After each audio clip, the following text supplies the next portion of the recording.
বর্তমানে প্রোগ্রামিং জগতে পাইথন হচ্ছে একদম বলতে পারেন জনপ্রিয়তার শীর্ষে। যদি মনে আপনার প্রশ্ন জাগে যে কেন পাইথন এত জনপ্রিয়, তাহলে উত্তর হবে যে ডেভেলপমেন্টের যে গতি এটা অন্যান্য প্রোগ্রামিং ল্যাঙ্গুয়েজের চাইতে পাইথনে অনেক বেশি।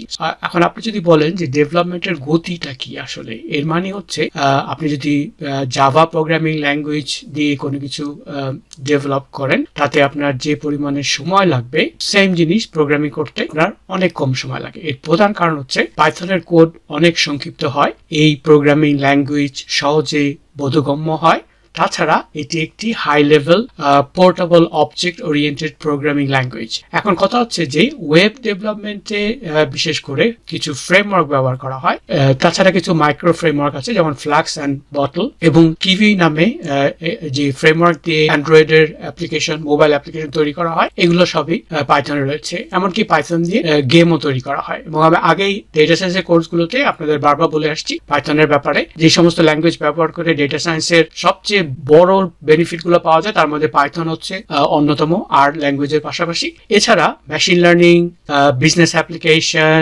Numerical programming, data analysis, software development ইত্যাদি ক্ষেত্রে পাইথনের অনেক অনেক গুরুত্ব রয়েছে।